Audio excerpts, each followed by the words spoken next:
नमस्कार मित्रों, Kota online classes में आप सभी का स्वागत है। बहुत सारे साथियों के कॉल आए, बहुत सारे साथियों ने मैसेज किए कि सर आप जो है एक वीडियो तो काव्य शास्त्र का डालिए और एक वीडियो हिंदी साहित्य का और एक वीडियो ग्रामर का डाल दीजिए। सर मित्रों, मैं आपको बता देता हूँ, ये कुछ दिन अभी जो वीडियो नहीं आने के पीछे रीज़न मैं आपको बता देता हूं। जो आप लोगों ने थोड़ा सा विश्वास दिखाया है, ज़्यादा तो मुझे लगता नहीं है लेकिन थोड़ा ज़रूर दिखाया है, ठीक है। और बहुत सारे स्टूडेंट ऐसे हैं जो दिल से मेरे से जुड़े हुए हैं, उन लोगों ने मुझे दिल से चाहा है और दिल से विश्वास दिखाया है। मित्रों देखो, कुछ ना कुछ स्थितियाँ और परिस्थितियाँ होती है, समस्याएँ होती है, इस वजह से वीडियो नहीं आ पाता है। लेकिन आप लोगों को जब मैंने विश्वास दिया है कि निश्चित रूप से मैं कोर्स पूरा कराऊंगा, देखो अभी वैकेंसी भी नहीं थी, वैकेंसी भी नहीं है, लेकिन मैंने बोला है आप लोगों से कि वे कोर्स 100% पूरा होगा तो फिर पूरा होगा।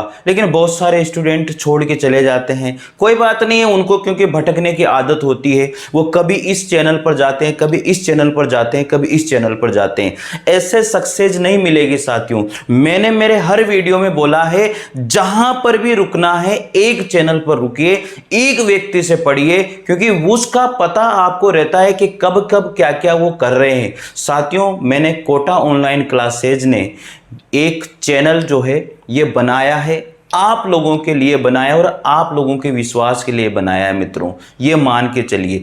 तो साथियों, कोटा ऑनलाइन क्लासेस ऐप भी आप लोगों के लिए ही मैंने बनवाया है, ताकि आप वहां जाकर के टेस्ट दे सको, ताकि वहां जाकर के आप फ्री मटेरियल आप वहां से ले सको। मैंने अभी बहुत सारा मैटर जो है उस पर फ्री डाला है।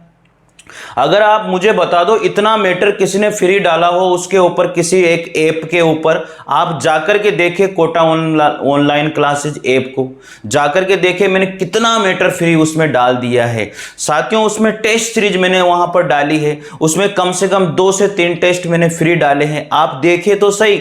और इतनी मेहनत है उन टेस्ट के अंदर, आपको एक एक जो क्वेश्चन है मैंने सितारे की तरह, मोतियों की तरह चुन करके उसमें रखा है। आप विश्वास कीजिए साथियों, मैं ऐसा व्यक्ति नहीं हूं और मुझे कोई इतना बड़ा, कोई इतना उस टेस्ट सीरीज को आप ज्वाइन करोगे तो इतना बड़ा ये फायदा हो जाएगा, ऐसा कुछ नहीं है मित्रों। लेकिन मैं आपसे कहूंगा कि आपने अगर कोटा ऑनलाइन क्लासेज पर विश्वास दिखाया है मेरे साथियों, तो मैं आपको लेके जाऊंगा सिलेक्शन तक, ये मैंने आपसे वादा किया है। अगर आपने मेरे ऊपर विश्वास दिखाया है तो आप लिख लो, आज लिख लो, आज की डेट पे जैसे जैसे मैंने बताया, जैसा जैसा आपने किया, अगर आपका सिलेक्शन नहीं हो जाए तो मैं आपको लिख करके दे सकता हूं। तो मित्रों विश्वास रखिए और विश्वास के साथ आगे बढ़ते रहिए। और आज से आपके पास 2 वीडियो निश्चित रूप से आएंगे, ये सोच लेना। एक वीडियो तो काव्य शास्त्र का आना ही आना है और एक वीडियो आपके पास हिंदी साहित्य का आना है। साथियों, मैंने टेस्ट सीरीज लॉन्च करी है, इधर अच्छे से पढ़िए और टेस्ट वहां दीजिए। और ये जो इसकी पीडीएफ है, काव्य शास्त्र की पीडीएफ है, हिंदी साहित्य की पीडीएफ है, ग्रामर की पीडीएफ है, ये सभी पीडीएफ साथियों आपको कोटा ऑनलाइन क्लासेज ऐप के ऊपर फ्री ऑफ कॉस्ट मिलेगी, बिल्कुल फ्री मिलेगी, मैं कह रहा हूं। तो इसलिए पीडीएफ को आपको देखने के लिए Kota online classes app download कीजिए, टेस्ट सीरीज ज्वाइन कीजिए। साथियों, बहुत मेहनत के साथ टेस्ट सीरीज बनाइए, एक एक क्वेश्चन को मैंने वहां पर रखा है और उस क्वेश्चन के नीचे व्याख्या भी दी हुई है।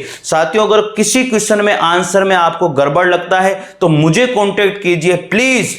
मैं दिल खोल के बताने वाला इंसान हूं कि आपको अगर कोई क्वेश्चन में डाउट लगता है, उसके नीचे व्याख्या दी हुई है, हालांकि उस व्याख्या से क्लियर हो जाएगा आपका हर क्वेश्चन, लेकिन फिर भी अगर आपको डाउट लगता है तो निश्चित रूप से मुझे सीधा कॉल कर सकते हैं। ऐसा इंसान आपने देखा होगा, पहली बार कोई बंदा डायरेक्ट आपसे बात करता है, नहीं तो बहुत सारे ने ऐसे लगा रखे हैं। और दूसरी बात यह है कि अभी वीडियो नहीं आने के पीछे रीजन यही था कि मुझे टाइम नहीं मिल रहा था ऐप के चक्कर में। और मैंने ऐप जो बनाया वो आप लोगों के लिए बनाया, मेरे लिए बनाया क्या यार? एक बार बताओ, आप लोगों के लिए बनाया, आप लोगों के लिए टेस्ट सीरीज मैंने उसमें लागू करी है।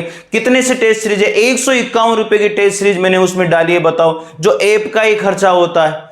तो विश्वास रखिए, मेहनत कीजिए मेरे साथ, दिल से, मैं दिल खोल के आपके सामने रखने वाला इंसान हूं साथियों। तो मस्त रहिए, स्वस्थ रहिए, पढ़ते रहिए। और जो भी ये पीडीएफ वगैरह जो भी मिलेगी, जितना मैं पढ़ाऊंगा उतनी पीडीएफ आपको आपके जो कोटा ऑनलाइन क्लासेस ऐप है उसके फ्री मटेरियल वाले ऑप्शन में जाकर के क्लिक कीजिए, वहां पर आपको बहुत सारी पीडीएफ फ्री मिल जाएगी। ठीक है मित्रों, तो निश्चित रूप से ज्वाइन कीजिए। और इसके डिस्क्रिप्शन में, इस वीडियो के डिस्क्रिप्शन में जो ऐप का जो है वो लिंक आपको वहां मिल जाएगा, वहां से आप लोग डाउन कर लीजिएगा। ठीक है साथियों, शुरू करते हैं आज काव्य शास्त्र। बहुत सारे मित्रों ने कहा सर काव्य शास्त्र शुरू कीजिए, काव्य शास्त्र शुरू कीजिए। चलिए मैं काव्य शास्त्र भी शुरू करता हूं। मित्रों, जो नोट्स मैंने पढ़े हैं उन नोट्स को ही मैं आप लोगों को पढ़ा रहा हूं और उन्हीं नोट्स को मैं आप लोगों को लिखा रहा हूं। देखिए आप, ये नोट्स हैं, ये इतने बढ़िया नोट्स हैं कि मतलब आपका एक भी क्वेश्चन बाहर नहीं जाएगा। मैंने दिल से बनाए हुए नोट्स हैं और मेरे भी नहीं गया, और जितने स्टूडेंट ने इन नोट्स को पढ़ा है उनके भी नहीं गया है साथियों। तो इसलिए अगर आपको भी नोट्स चाहिए तो निश्चित रूप से मेरे से संपर्क कीजिए, मैं आपको नोट्स भेजूंगा। ठीक है, तो आज सबसे पहला जो टॉपिक होगा वो होगा काव्य प्रयोजन। कौन सा टॉपिक होगा?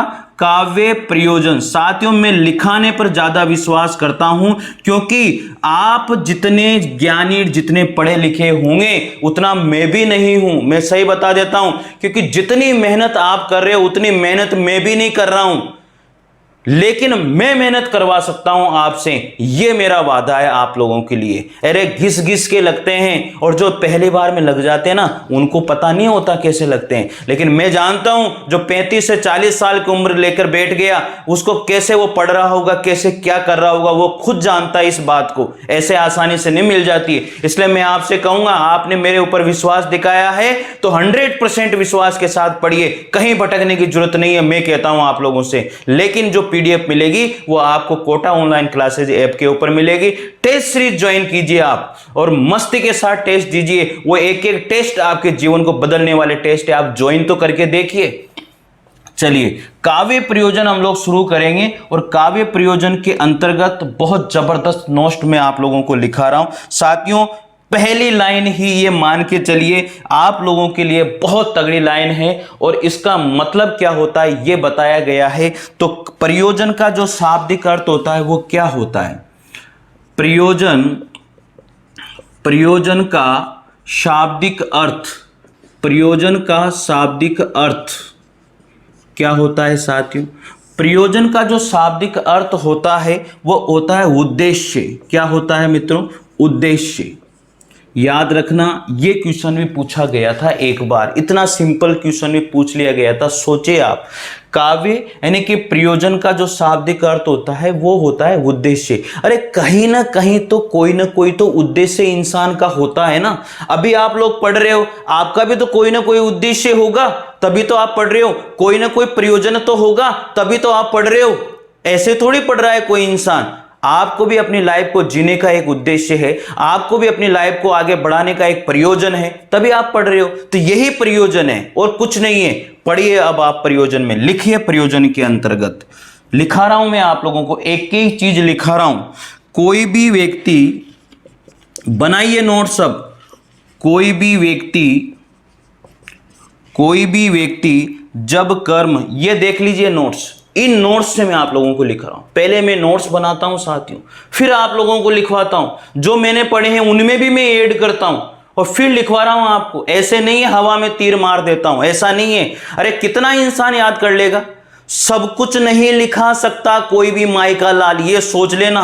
मैं 100% इसलिए लिखा पाता हूं क्योंकि मैं लिख करके लिखवाता हूं, इसलिए 100% लिखाता हूं। और मैं चाहता हूं कि आपके पास 100% जाए, और ताकि आपको इधर उधर कहीं भी भटकने की जरूरत नहीं पड़े। इसलिए मित्रों, पढ़ लेना मस्ती के साथ, ईमानदारी के साथ, मत भटको कहीं भी, यह मैं आपसे कह रहा हूं।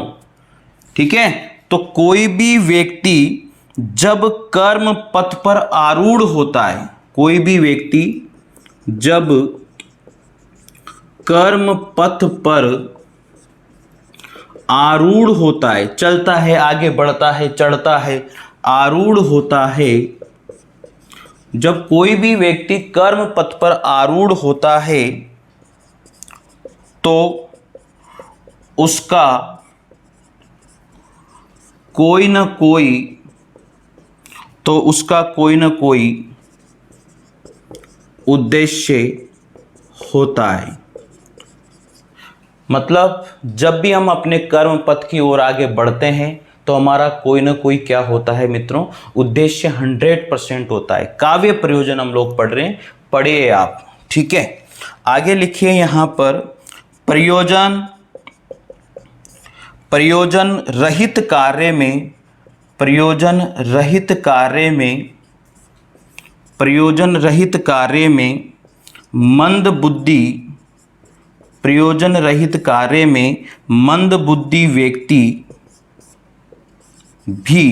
मंद बुद्धि व्यक्ति भी प्रवृत्त नहीं होता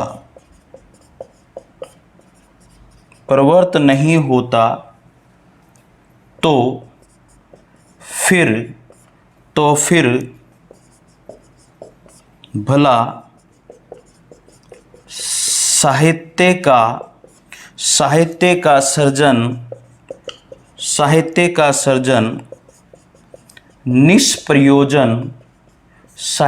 सर्जन निष्प्रयोजन कैसे हो सकता है। समझ में आया होगा मेरे हिसाब से। ये बहुत बड़े राइटर रहे हैं और ये लिखा है राम कुमार वर्मा ने। किसने लिखा? राम कुमार वर्मा ने लिखा है। तो याद रखना साथियों, इन्होंने लिखा है कि प्रयोजन रहित कार्य में मंद बुद्धि व्यक्ति का कोई प्रवृत्त नहीं होता है। प्रयोजन रहित कार्य अगर है तो मंद बुद्धि व्यक्ति भी उसमें इंक्लूड नहीं होता है, उसमें नहीं जा सकता, क्योंकि उसका भी कोई ना कोई प्रयोजन होता है, वो भी कोई ना कोई बात सोचता है, ठीक है। फिर भला साहित्य का सर्जन निष्प्रयोजन कैसे हो सकता है? साहित्य का सर्जन बिना प्रयोजन के कैसे किया जा सकता है? ये बात इन्होंने बहुत जबरदस्त तरीके से कही है। इसलिए मित्रों लिखिएगा, ये लाइन भी क्वेश्चन बन के आई हुई है। सोचो, आप पढ़ लो, एक एक चीज बता दूंगा मैं आप लोगों को, एक एक बात लिखवा दूंगा, सोच लेना, लिख लो इसको, ठीक है। वीडियो लोग रोक करके लिख लिया करो। चलिए आगे बढ़ते हैं। अब इसी क्रम में देखो साथियों, बोर्ड ही है मेरे पास, बस ये सोच लेना, लेकिन लिखा इतना दूंगा कि कहीं भी भटकने की जरूरत नहीं पड़ेगी आप लोगों को, ठीक है। बढ़े आगे। फिर आगे है, अगले लाइन में लिखिएगा आप लोग यहां पर, काव्य प्रयोजन से तात्पर्य काव्य प्रयोजन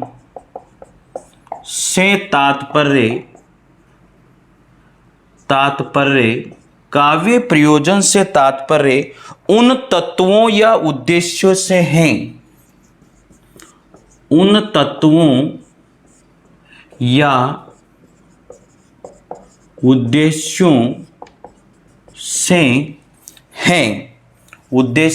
हैं, जिनमें अभिप्रेरित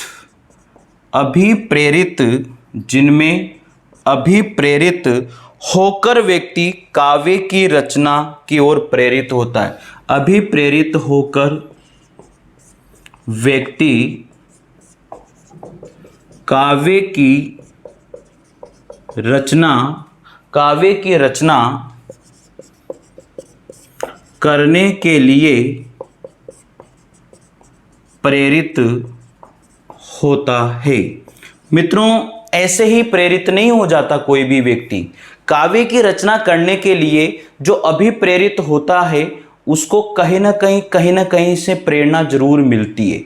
ऐसे आसानी से वो अभी प्रेरित नहीं हो जाता, तो कहीं ना कहीं साहित्य या कहीं ना कहीं कोई भी बात उसको ऐसी प्रेरणादायी होती है या प्रेरणा देती है, तभी वो काव्य रचना कर पाता है। मित्रों चलिए आगे बात करते हैं। इंपॉर्टेंट बात लिखा रहा हूं, अब सुनिएगा, देखिएगा, इंपॉर्टेंट बात है। साधारण शब्दों में ये भूमिका है केवल अभी।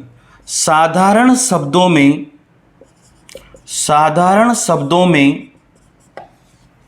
कविता लेखन के पीछे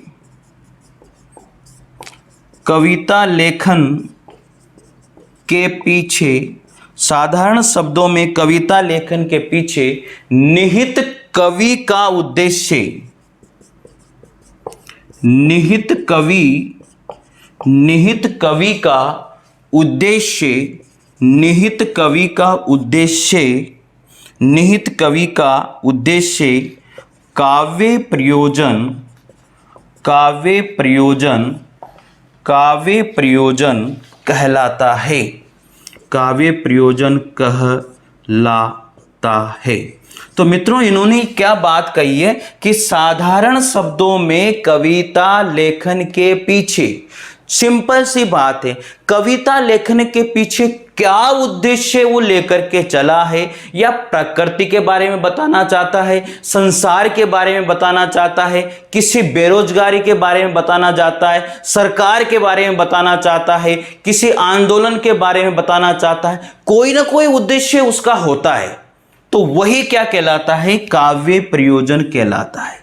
वही क्या कहलाता है, काव्य प्रयोजन कहलाता है। मेरे साथियों लिख लो, आप एक एक शब्द लिखना है आप लोगों को, सोच लेना। आगे बात करते हैं काव्य प्रयोजन, काव्य प्रयोजन के विषय में, काव्य प्रयोजन के विषय में विद्वान एक मत नहीं है, विषय में विद्वान एक मत नहीं है। काव्य प्रयोजन के विषय में जो विद्वान हैं वो एक मत नहीं है। अलग अलग विद्वानों ने अलग अलग बातें बताई है।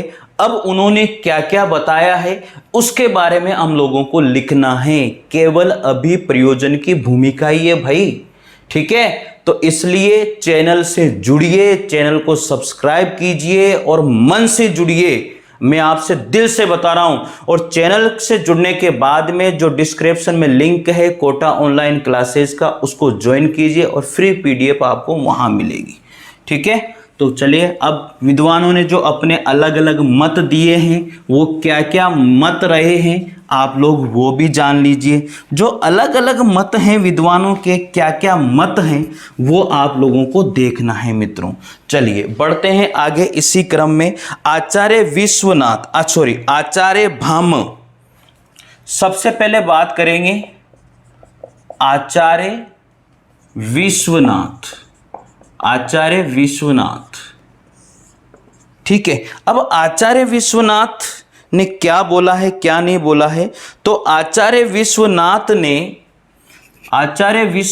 ने क्या कहा, धर्म अर्थ काम मोक्ष, क्या बोलते हैं ने, धर्म अर्थ काम मोक्ष, धर्म अर्थ काम मोक्ष अर्थात पुरुषार्थ चतुष्ट। ये क्या है, चार पुरुषार्थ हैं ये अपने, अर्थात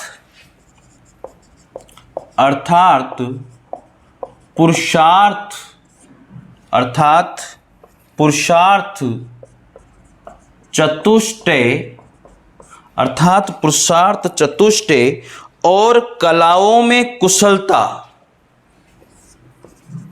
और कलाओं में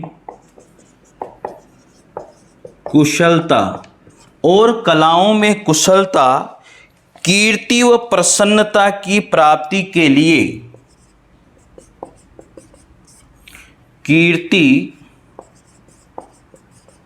कीर्ति व प्रसन्नता की प्राप्ति, कीर्ति व प्रसन्नता की प्राप्ति के लिए काव्य प्रयोजन माना है, के लिए काव्य प्रयोजन माना है।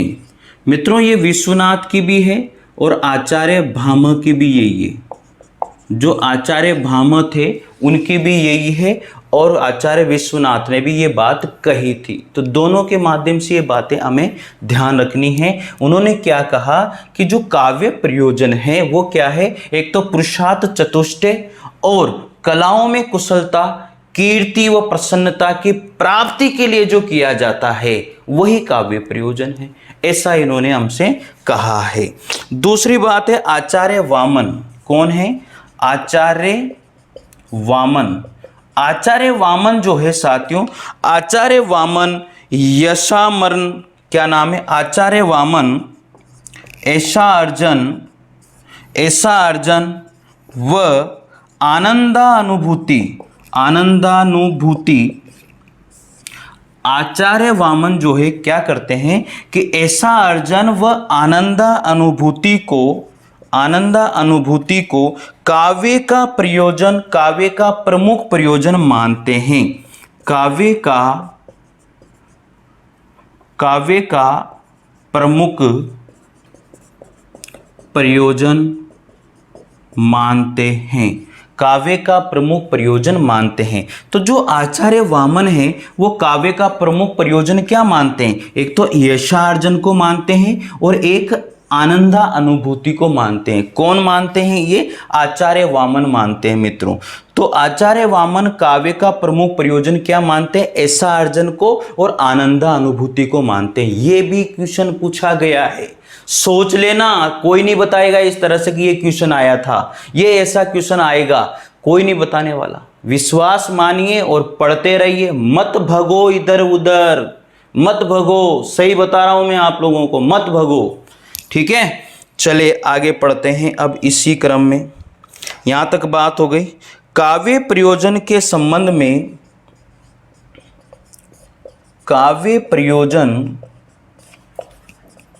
के संबंध में, काव्य प्रयोजन के संबंध में सर्वाधिक मान्य मत, सर्वाधिक मान्य मत आचार्य मम्मट का माना जाता है। आचार्य मम्मट का माना जाता है। जो सर्वाधिक मान्य जो मत है वो सबसे ज्यादा किसका है? आचार्य मम्मट का रहा है साथियों। तो लिख लिया होगा आप लोगों ने। चलिए बढ़िए आगे, नोट्स बनाइए, बार बार रिवीजन कीजिए, बार बार रिवीजन कीजिए। ठीक है, तो यही चीज है, रिवीजन तो करना पड़ेगा। देखो यार, तो सबसे ज्यादा सर्वाधिक मान्य मत किसका माना गया है? आचार्य मम्मट का माना गया है भाई। सर्वाधिक सबसे ज्यादा जो काव्य प्रयोजन के लिए जो सर्वाधिक मान्य जो मत है वो किसका है? मान्य मत। इससे मान्य म आ रहा है तो मम्मट का, सर्वाधिक मान्य मतलब मम्मट का, ये ध्यान दे लेना भाई। ठीक है, तो ये बात हो गई। चले आगे बढ़ते हैं अब कार्य प्रयोजन में ही आगे। तो आचार्य मम्मट ने अपने ग्रंथ, आचार्य मम्मट ने अपने ग्रंथ, क्या नाम था इनका? मम्मट का काव्य प्रकाश। इनके ग्रंथ का क्या नाम था? काव्य प्रकाश। अपने ग्रंथ काव्य प्रकाश, ये भी याद रखना है आपको। मम्मट के ग्रंथ का क्या नाम था? काव्य प्रकाश। काव्य प्रकाश में काव्य के 6 प्रयोजन बताए हैं। काव्य के 6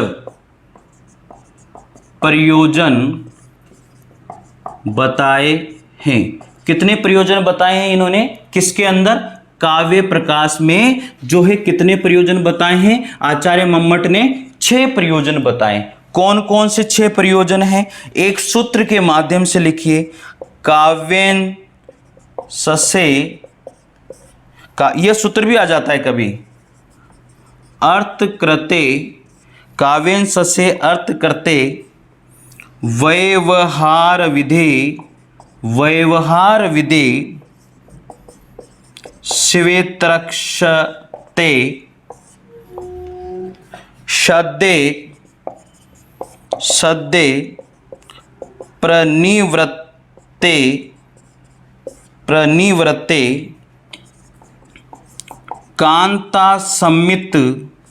कांता सम्मित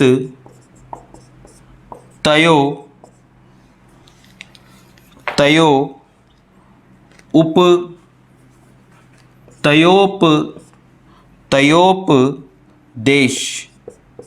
तयोपदेश युजे। ठीक है, तो ये ध्यान दीजिएगा, ये श्लोक है जो आचार्य मम्मट ने बताया है। काव्य प्रयोजन जितने होते हैं, कितने, 6 होते हैं, उस आधार पर यह श्लोक लिखा है। इस श्लोक को भी आप लोग थोड़ा सा ध्यान दीजिएगा। ठीक है, चलिए आगे बढ़ते हैं। अब 1 नंबर पर यशार्जन, क्या नाम है, यशार्जन। दूसरे नंबर पर धनार्जन। तीसरे नंबर पर व्यवहार ज्ञान। ठीक है, चौथे नंबर पर श्वेत्रक्षतय, हो गया। 5वें नंबर पर सद्य पर निवृत्ते। अब देखो, यशार्जन प्राप्त करना, धनार्जन धन प्राप्त करना। व्यवहार ज्ञान में क्या आता है, लोक व्यवहार का ज्ञान। व्यवहार ज्ञान में क्या आता है, लोक व्यवहार का ज्ञान आता है साथियों। ठीक है, इनके बारे में पूछ लिया जाता है, किसमें क्या आता है ये भी पूछ लिया जाता है भाई, ध्यान दे लो। श्वेत्रक्षतय, इसका मतलब क्या होता है, इसमें अमंगल निवारण। अमंगल का क्या है इसमें, अमंगल निवारण किया जाता है इसमें, निवारण, अमंगल निवारण इसमें होता है। और सद्यः पर निवृत्तये, इसमें आता है आत्म शांति या आनंद उपलब्धि आती है। इसके अंदर क्या आती है, आत्म शांति या फिर आनंद उपलब्धि इसके अंतर्गत होती है। और एक बचा है आपका 6ठे नंबर का काव्य प्रयोजन, जो मैं लिख रहा हूं, कांता सम्मित उपदेश। क्या लिखा है, कांता सम्मित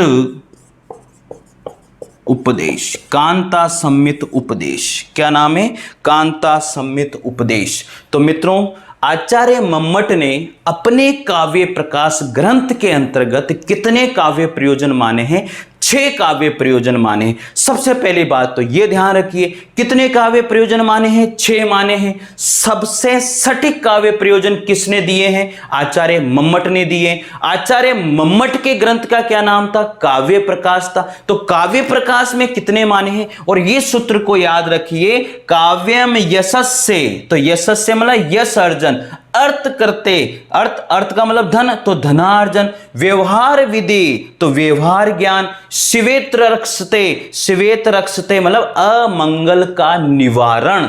फिर इसमें क्या गया, सद्य पर निवृत्ते, ये रहा सद्य पर निवृत्ते, यानी कि आत्म शांति, आनंद की उपलब्धि। और लास्ट बचा है कांता सम्मित उपदेश, तो ये रहा कांता सम्मित उपदेश। सूत्र याद कर लीजिए या फिर ऐसे याद कर लीजिए। क्वेश्चन कैसे आता है वो बता देता हूं। क्वेश्चन पूछा जाता है, लोक व्यवहार का ज्ञान काव्य प्रयोजन किस काव्य प्रयोजन में आता है, तो याद रखना व्यवहार ज्ञान में आता है। पूछ लिया जाता है आत्म शांति किस में आती है, तो सद्य पर निवृत्ते में आती है, ये से ध्यान रख लो। आनंद की अनुभूति कौन से काव्य प्रयोजन में होती है, सद्य पर निवृत्ते काव्य प्रयोजन में होती है। इस तरह से पूछा जाता है भाई। अब आपको बता दिया गया, 4 ऑप्शन दे दिए गए और वहां पूछ लिया गया इनमें से कौन सा काव्य प्रयोजन आचार्य मम्मट के अनुसार नहीं है। ऐसे क्वेश्चन पूछ लिया जाता है, तो फिर सोचो आप। तो इसलिए मित्रों, आपको ये काव्य प्रयोजन ध्यान रखने ही पड़ेंगे, ठीक है। तो मित्रों, ये आज आगाज कर चुके हैं हम काव्य शास्त्र का। रोज एक काव्य शास्त्र का आएगा आप लोगों के पास वीडियो, और एक आएगा आप लोगों के पास हिंदी साहित्य के इतिहास का। रोज यूट्यूब पे आना ही आना है। देखो साथियों, मेरे पास कोई ये था बड़ा ये टीवी पैनल का काम नहीं है, बस केवल इस व्हाइट बोर्ड पर आपकी जिंदगी बना करके जाऊंगा, ये सोच लेना, विश्वास कर लेना। और ये जो आज पढ़ाया गया है इसकी पीडीएफ आप लोगों को कोटा ऑनलाइन क्लासेज ऐप के ऊपर फ्री फ्री ऑफ कॉस्ट मिलेगी। इसलिए कोटा ऑनलाइन क्लासेस ऐप को आप डाउनलोड कीजिए, डिस्क्रिप्शन में लिंक है, और चैनल को सब्सक्राइब कर लीजिए। एक एक चीज तोड़ तोड़ के, मरोड़ मरोड़ के, ये जो मेरे नोट्स हैं जो मैंने दिल से बनाए हैं, आप लोगों के लिए बनाए हैं, एक भी क्वेश्चन बाहर नहीं जाने दूंगा। सोच लेना, मान लेना, विश्वास कर लेना, बस पढ़ लेना। आज मैंने केवल आगाज किया है काव्य प्रयोजन के साथ काव्य शास्त्र का। बस जुड़िए और दिल से याद रखिए कि वाकई में ही सर पढ़ाते हैं, वाकई में लिखवाते हैं नोट्स।